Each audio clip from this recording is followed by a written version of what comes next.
میرے آقا بلال حبشی رضی اللہ تعالی عنہ آپ غلام تھے امیہ بن خلف کے۔ یہ کب برداشت کر سکتا تھا کہ اس کا زر خرید غلام اس کی مرضی کے بغیر بے شمار خداؤں کے خلاف علم بغاوت بلند کر دے اور ایک خدا کی بندگی کا کہے۔ امیہ کو جب معلوم ہوا کہ اس کا حبشی غلام مسلمان ہو گیا تو غصے سے اس کا خون کھولنے لگا اور اس نے عزم کیا کہ قبول اسلام کے جرم کی بلال کو اتنی سخت سزا دوں گا کہ برداشت نہ کر سکے گا، مجبوراً نئے دین سے رشتہ توڑ لے گا۔ اب امیہ کیا کرتا؟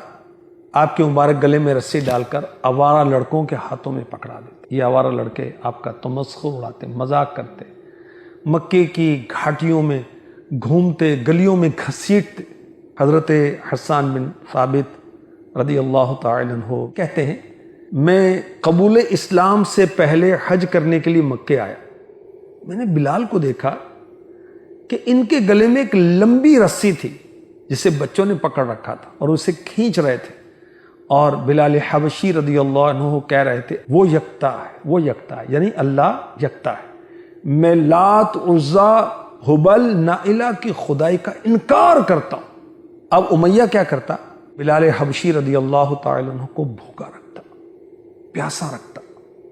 دوپہر کا وقت ہوتا، دھوپ خوب چمک جاتی، ریت تانبے کی طرح تپ رہی ہوتی، تو اس وقت آپ کو اس تپتی ریت پر لٹا دیتا، سینے پر بھاری بھرگم پتھر رکھ دیتا، کہتا یا تو محمد صلی اللہ علیہ وسلم کا دین چھوڑ دو اور لات و عزا کی عبادت کرو، یا تم اسی طرح تڑپتے رہو گے یہاں تک کہ تمہارا دم نکل جائے۔ اور میرے آقا بلال حبشی رضی اللہ عنہ نیم بیہوشی کے عالم میں یہی جواب دیتے، وہ یکتا ہے، وہ یکتا ہے، میں اللہ پاک کے ساتھ کسی کو شریک نہیں ٹھہراتا، میں لات و عزا کا انکار کرتا ہوں۔ امیہ سن کر اور غضبناک ہو جاتا، اور بھڑک جاتا، مزید ستاتا، آپ کے مبارک گلے کو زور سے دباتا یہاں تک کہ آپ بے ہوش ہو جاتے۔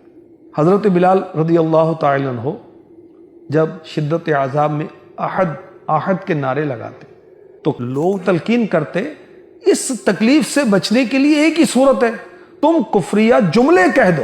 آپ فرماتے میری زبان ان کو بولنے سے قاصر میں معذور۔ اللہ کی شان دیکھیے، امیہ بن خلف بلال حبشی رضی اللہ عنہ کو طرح طرح سے تکلیف دیتا ہے۔ آخر وہ وقت آیا کہ صدیق اکبر رضی اللہ تعالی عنہ نے بھاری قیمت میں آپ کو خرید کر اللہ کے لیے آزاد کر دیا۔ پھر کیا ہوا؟